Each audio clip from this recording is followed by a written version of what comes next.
Bonjour à tous et bienvenue pour cette dernière émission avant la fin de l'année. Cette semaine, NRTV fait sa culture, ou plutôt son cinéma, avec 4 invités. À ma droite, Marie-Claire Mermoux, directrice artistique du Casino Théâtre de Rolle, Daniel Calabrese, membre du comité de sélection pour Grand Écran. À ma gauche, Patrick Dantan, le programmateur de plusieurs salles comme le Rex à Aubonne ou le Cinéma Capitole à Nyon. Et la dernière, mais pas des moindres, Émilie Bugès, la future directrice artistique pour Vision du Réel, celle qui remplacera Luciano Barisone. Bienvenue à vous 4. Merci. Le but, vous l'aurez compris, c'est de parler du cinéma, mais avant ça, je vous propose qu'on ait une petite discussion avec vous, Émilie, puisque vous prendrez vos fonctions à partir du 1er août. Quels sont vos objectifs à court et à long terme pour Vision du Réel ? Alors déjà, essayer de maintenir la barre qui a été placée assez haut par Luciano Barisone, qui a non seulement augmenté beaucoup le nombre de spectateurs, mais aussi réussi à peut-être ancrer le festival un peu davantage dans la région. Et aussi, c'est une reproche qu'on fait souvent à Vision du Réel, que peut-être les Nyonnais n'y vont pas assez, que c'est un festival élitiste. Non, alors je crois vraiment qu'il y a beaucoup de travail qui a été fait là-dessus pendant les dernières années, les dernières éditions, justement, en ajoutant cette section notamment qui s'appelle Grand Angle, qui est une section très ouverte vers le public et qui d'ailleurs rencontre le succès qu'on espérait. Donc je crois que vraiment on a travaillé là-dessus et qu'on accueille davantage de Nyonnais également. Il y a eu des réactions à ma droite quand j'ai dit festival élitiste. Pourquoi ? Parce que c'est pas élitiste, parce que le documentaire touche tout le monde de manière évidente. Et je crois que le documentaire a le vent en poupe. C'est vraiment un genre qui prend sa place aussi sur les chaînes prépayées. On peut acheter ou louer ces documentaires. Et c'est un genre qui vraiment s'est développé et a gagné en qualité, me semble-t-il aussi. Votre dossier, il a été sélectionné parmi 37 candidats. Émilie Bugès, est-ce que vous avez dû sortir l'écran ou ça s'est fait de manière assez naturelle ? Non. Disons, je n'ai pas évidemment assisté à ce qui se passait de l'autre côté. Moi, j'ai suivi le parcours. Alors, j'avais beaucoup travaillé sur mon dossier et puis j'ai effectivement le bénéfice d'être dans l'équipe depuis quelques années. Donc, évidemment, il y a des enjeux de l'intérieur que je comprends par rapport au festival et sans doute que ça m'a permis d'ajouter certains éléments qui dont peut-être d'autres n'avaient pas conscience. Après,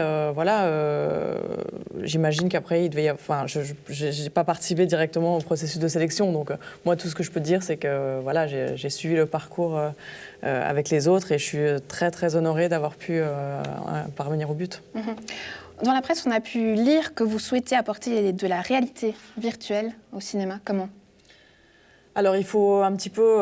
je veux en discuter un petit peu avec l'équipe parce qu'évidemment, je ne suis pas seule à travailler dans le festival. Il y a par exemple la directrice du marché qui s'occupe de tout ce qui est industrie et professionnel. Et c'est quelque chose, par exemple, que je voudrais aborder avec elle parce que je pense que c'est aussi un aspect qui peut-être s'adresse également aux professionnels. Mais l'idée, ce serait de chaque côté, non seulement pour le public, mais aussi du côté des professionnels, de prendre en compte le fait que la réalité virtuelle et toutes les nouvelles technologies et les nouveaux types de narration appartiennent aujourd'hui à part entière au documentaire également. Je vous propose que pour la suite, on sache un petit peu vos goûts en matière de cinéma, puisque nos 3 invités vont proposer 3 films. Et on commence tout de suite avec Patrick Dantan et Rogue One. Rogue One, oui, absolument. C'est le nouvel épisode dans la saga Star Wars. L'histoire se situe en fait entre l'épisode 3 et l'épisode 4. On va suivre un groupe de rebelles à l'Empire qui vont essayer de voler les plans de l'Étoile Noire pour pouvoir la détruire. Voilà un petit peu au niveau du sujet. J'ai trouvé le film vraiment très réussi pour plusieurs raisons. Déjà visuellement, il est absolument c'est vrai que dans sublime. la critique, on dit qu'il est réussi. D'ailleurs, il fait rentrer Disney dans l'histoire puisque on franchit le cap des 7 milliards de recettes annuelles. Donc pourquoi c'est déjà un gros succès. Alors il y a déjà le côté visuel qui est assez impressionnant. Il y a quelque chose qui est très soigné. Et après, je trouve que le film, il apporte vraiment un renouveau à l'univers Star Wars. C'est-à-dire qu'on n'est plus avec la famille Skywalker qui nous avait accompagnés pendant tout le reste de la saga. Mais on est avec des nouveaux personnages, donc il y a quelque chose qui est nouveau. Mais en même temps, le film est vraiment un film qui va plaire aux fans de la saga, parce que tous les éléments qui composent Star Wars sont présents, mais un peu renouvelés quand même. Donc on est en même temps en présence d'un vrai film Star Wars et d'un film tout à fait nouveau, quoi. Et ça, c'est cool. Ouais, n'en dites pas plus, on regarde quelques images.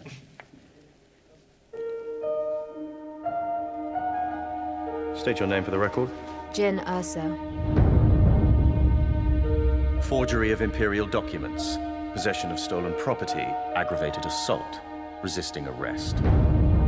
On your own from the age of 15, reckless, aggressive, and undisciplined. This is a rebellion, isn't it? I rebel.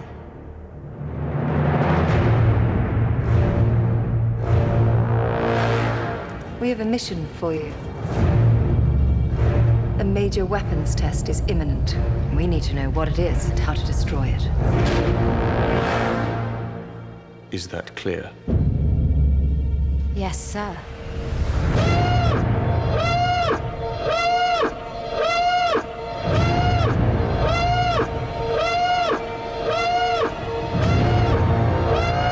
What will you do when they catch you? What will you do if they break you? If you continue to fight?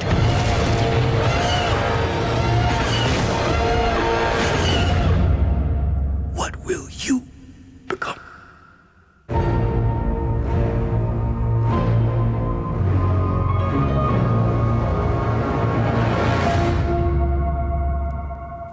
On continue avec le Casino Théâtre de Rolles et un film dont l'ombre de Marie. C'est un petit peu spécifique au Casino Théâtre de Rolles, on doit dire, puisque à chaque fois c'est en résonance entre une pièce de théâtre et un cinéma. Donc pourquoi ce choix? Parce que le prochain spectacle à l'affiche sera Miss Poppins. Et on avait le choix de passer évidemment le célèbre Mary Poppins de Disney. Et on a fait le choix de passer ce film-là qui raconte la rencontre, le combat de Walt Disney pour convaincre Pamela Travers de céder ses droits et d'accepter que ce film de Disney soit réalisé. Et ce qui est assez touchant, c'est à la fois le fait que Disney s'est battu pendant 20 ans. Il avait fait une promesse à ses filles qu'il adapterait ces histoires de Pamela Travers. Et d'autre part, ce personnage de cet auteur qui est très attaché à ces personnages. Mais on va découvrir qu'en fait, c'est une déchirure qui est à l'initiative de ces histoires pour enfants un peu fantasmagoriques qu'elle a écrites, puisqu'elle a grandi en Australie avec un père alcoolique qui est mort quand elle avait 7 ans, et une mère qui est devenue dépressive, qui faisait des tentatives de suicide à répétition. Et donc cette femme, elle a décidé de s'enfuir dans le monde imaginaire et d'inventer un monde imaginaire pour ses sœurs, à qui elle racontait des histoires à chaque fois que leur mère partait en dérive. Et c'est cette rencontre de ces deux personnages, Walt Disney et Pamela Travers. Et ce qui est intéressant aussi, c'est que Disney a dû accepter que ce film se fasse, puisque Walt Disney n'avait jamais été représenté au cinéma. Donc ça a été toute une discussion entre le réalisateur, la productrice qui voulait monter ce film et les studios Disney. Alors je pense qu'il y a dû y avoir des concessions, évidemment, notamment la cigarette, puisque Walt Disney était un gros fumeur et les studios Disney ne présentent pas de personnages avec des cigarettes. Donc il y a eu plein de compromis qui ont dû se faire, mais le film reste quand même un parcours intéressant entre ces deux personnages, un rapport intéressant. Et Emma Thompson est formidable dans le rôle de Pamela Travers. Allez, une plongée dans le monde imaginaire. Winds in the east, mist coming in, like something is brewing, about to begin. Ladies and gentlemen, we are beginning our descent into Los Angeles. Introducing the creator of our beloved Mary. Poppins, never just Mary. Now, where is Mr. Disney? Well, here you are. It's not Mr. Disney. Oh, Walt, now you gotta call me Walt. Now, let us begin. She has a lot of ideas. What kind of ideas? Responsible. Now, how No. that sound? No, responsible is not a word. We made it up. Well, unmake it up. The racist house doesn't look like that. It's all wrong. It's all wrong? Stop! I won't have her turned into one of your silly cartoons. Says the woman who sent a flying nanny with a talking umbrella to save the children. You think Mary Poppins has come to save the children? Oh, dear.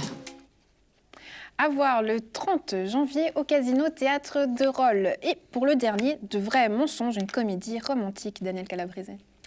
Oui, alors moi j'ai choisi ce film parce que j'aime bien les comédies. J'ai trouvé celle-là particulièrement savoureuse. Elle est légère, elle est pétillante. Elle est basée sur un triangle amoureux avec Nathalie Baye et Audrey Tautou. Audrey Tautou qui joue le rôle d'Émilie, une responsable d'un salon de coiffure qui est totalement maladroite dans les rapports humains et qui n'a qu'une volonté, c'est de faire sortir sa mère d'une dépression suite à un divorce. Maddy, jouée par Nathalie Baye, qui est la mère, elle est dans une profonde dépression suite à son divorce, elle n'arrive pas à s'en sortir. Et puis il y a Jean, qui lui est follement amoureux d'Audrey Tautou, d'Émilie donc, et qui lui écrit des lettres. Et puis Émilie ne voit pas que cet homme est amoureux d'elle. Et puis ces lettres finissent en fait dans les mains de sa mère. Et puis sa mère qui tombe follement amoureux de Jean, qui lui-même est amoureux de la fille. Donc on est vraiment dans le style du vaudeville. C'est piquant, c'est léger. Les lettres sont dignes de Cyrano de Bergerac, vraiment très bien écrites. Et ça fait vraiment un film de détente et on ne se prend pas la tête et on se fait plaisir. Ouais, c'est les histoires d'amour qui sont compliquées. Souvent. On regarde.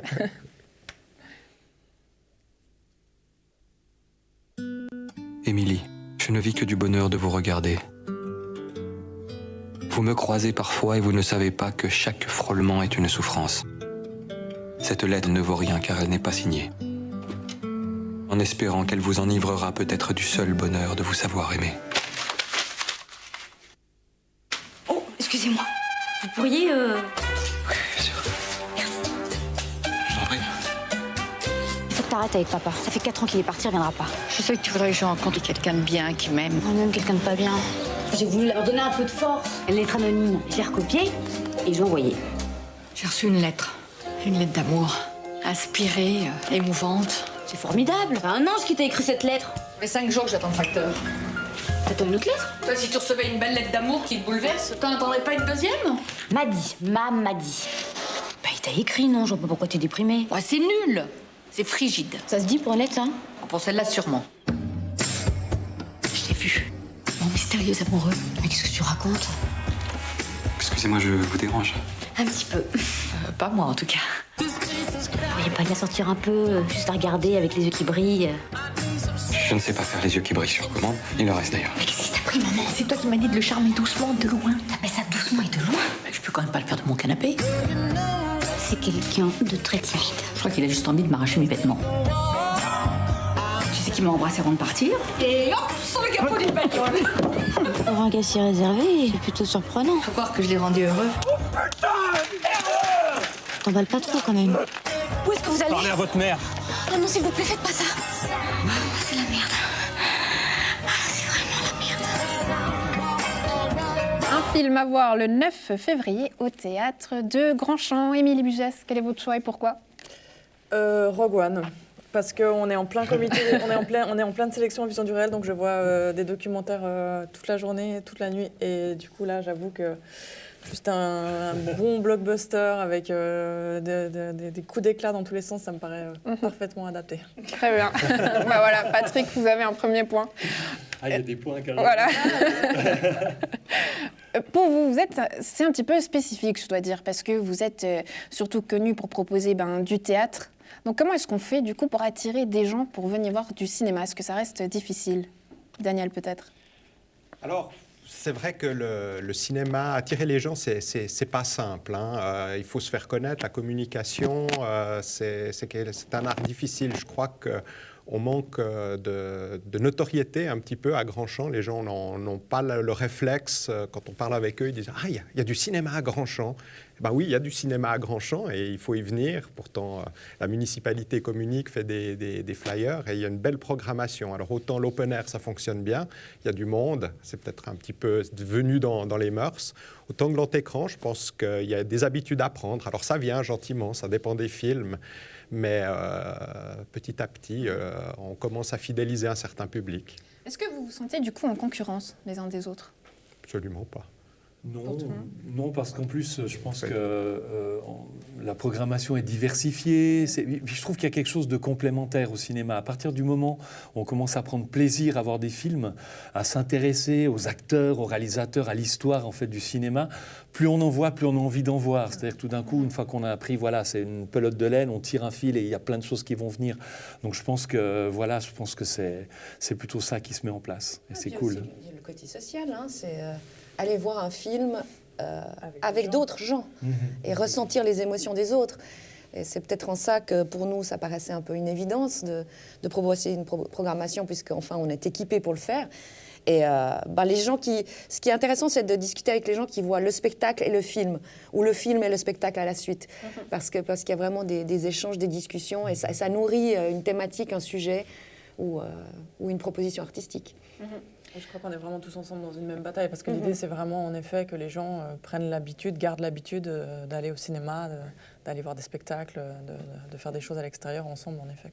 Parce que je dirais, la concurrence, elle n'est pas entre nous, elle est avec la télévision, surtout. Exactement. Parce que c'est Internet et autres. Comment on fait justement pour concurrencer ces médias? Il faut proposer quoi? Des nouvelles manières d'aller voir le film, comme par exemple avec la réalité virtuelle, Patrick Danton? Après, moi, il y a quelque chose qui reste évident au cinéma, il y a le lien social, on en parlait justement, la rencontre avec les gens. Il y a aussi une taille d'écran, une qualité de son qu'on ne retrouvera jamais sur une télévision. Et avec cette taille-là, la taille des émotions est différente aussi. Et je pense que c'est quelque chose qui reste unique au niveau des projections en salle. Et puis on reste concentré du début à la fin sur le film, alors qu'à la maison, on peut mettre sur pause, aller chercher quelque chose au frigo, il y a le voisin qui fait du bruit. Enfin, on est vraiment concentré sur le film et on se fait happer par l'histoire ou la narration. Là, on parlait de Rogue One. Je plains ceux qui vont découvrir le film sur un petit écran à la maison. Bon, on en a d'autres à découvrir. Par exemple, comme Demain, tout commence. Un petit extrait. Tu me reconnais pas, c'est ça? Ah mais oui, Christine de Berlin. De Londres. De Londres, voilà, c'est ça, of course. C'est cool de te voir avec ton bébé. C'est ta fille. J'ai un bébé sur les bras, je trouve pas sa mère, j'ai tout perdu, mon portefeuille, j'ai plus de couches et il pleut. Ah, vous parlez français? Ouais, ça m'arrive. Ah, vous allez me sauver la vie. Avez-vous la moindre idée des conséquences de votre éducation sur Gloria? Gloria est arrivée dans ma vie du jour au lendemain. J'étais pas prêt. Mais je fais du mieux que j'ai pu.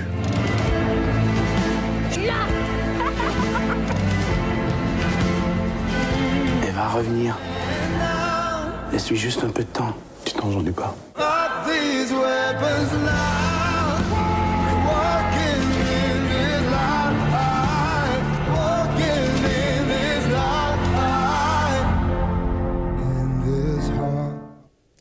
C'est un film dans la presse qui a été qualifié peut-être de fade. Vous êtes d'accord avec ça? C'est un film dont la réalisation est simple. On est dans une imagerie assez classique par rapport à ce qu'il fait au niveau du cinéma français actuellement. Mais après, c'est un film qui m'a cueilli au niveau émotionnel. Ça commence comme une comédie. Avec l'histoire, il est dans le sud de la France, c'est la fête, etc. Et tout. Il y a cette petite fille qui arrive, ce bébé qui arrive, il ne sait pas trop quoi en faire. Il va partir à Londres pour essayer de retrouver la mère et il va faire sa vie à Londres, il va faire grandir cet enfant. Et il y a une très belle relation père-fille qui va se mettre en place. Et puis tout d'un coup, il y a aussi des éléments un peu plus dramatiques qui vont arriver dans cette histoire, dans le scénario. Et honnêtement, ça m'a hyper touché. Vraiment beaucoup touché. Est-ce que l'un d'entre vous a déjà été le voir? Non. Donc, à voir. Et allez, on continue avec Fast Food Nation, un film basé sur une enquête autour de la restauration politique. Marie-Claire Mermoud, peut-être une question avant de voir quelques extraits. Pour vous, c'est quoi l'enjeu? C'est de pas seulement divertir, mais de peut-être conscientiser les gens sur des problématiques actuelles? C'est aussi le rôle de la culture, que de mettre le doigt sur certaines problématiques. La problématique de l'alimentation et de la grande distribution du fast-food, c'est un vrai sujet. Et c'est un vrai sujet pour les jeunes, mais c'est un vrai sujet pour les familles. Aux États-Unis, c'est encore plus frappant, et ce film en est l'illustration. Et ça fait écho à un spectacle qu'on propose qui s'appelle Manger, qui sera présenté les 1er et 2 avril. Voilà, comment on se positionne et comment on devient critique par rapport à ce qu'on a dans notre box en carton. Je ne vais pas donner des noms de fast-food, tout le monde les connaît. Mais c'est un vrai sujet. Comment on triche, comment on fait apparaître des odeurs, des saveurs qui n'existent pas dans le produit, mais qu'on ajoute avec des colorants, avec des goûts. Voilà, c'est un vrai sujet. Un vrai sujet. Quelle date pour le film ? 27 mars. 27 mars, à voir au Casino Théâtre de Rolles.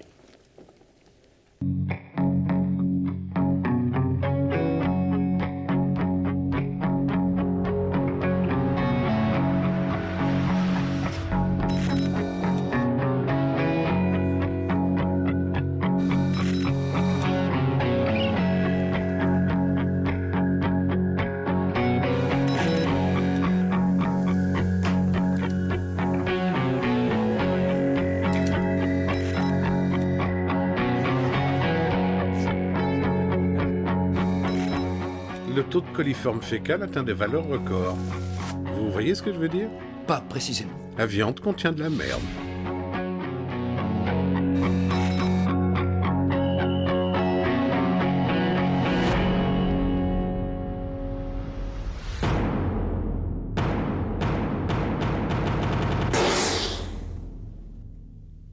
Waouh, on le croirait sorti tout droit du grill. On peut ajouter d'autres arômes si vous voulez. Non, non, non, non, je le trouve parfait.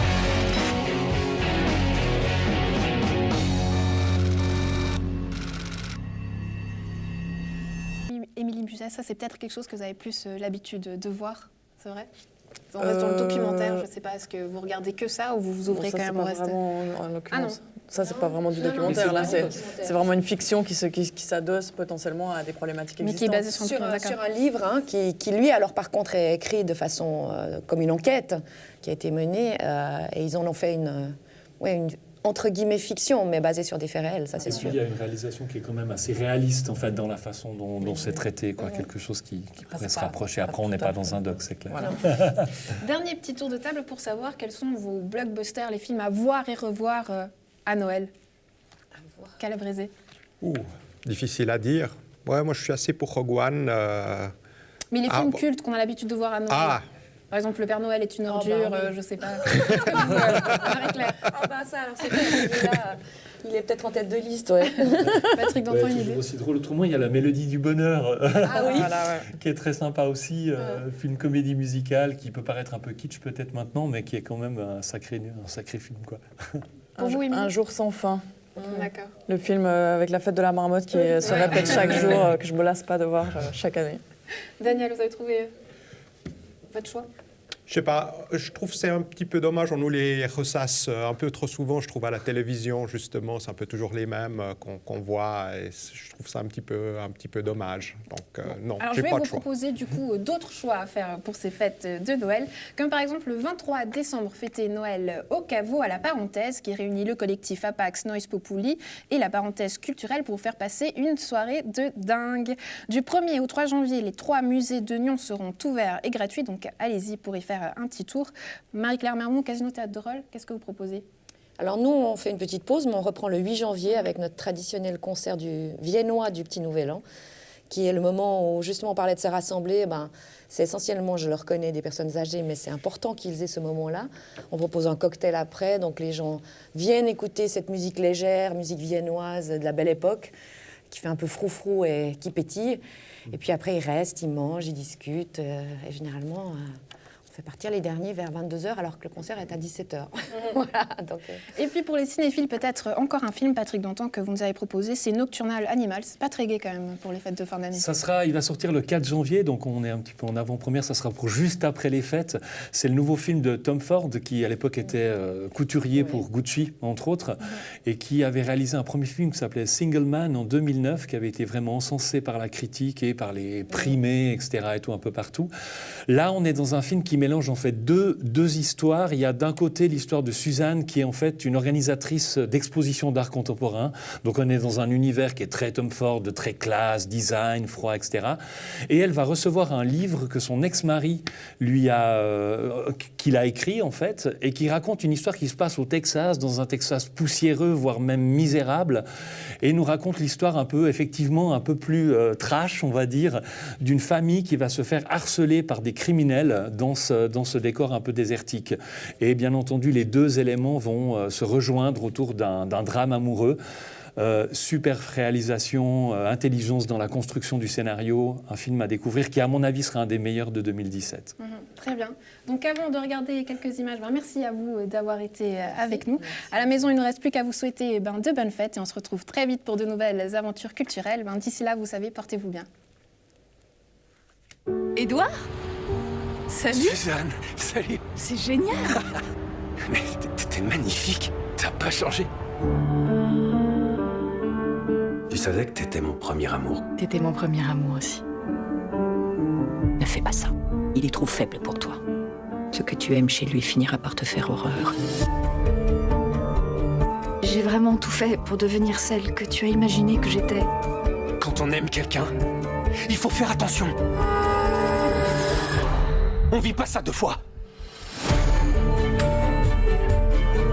Mon ex-mari m'avait surnommé Animal Nocturne.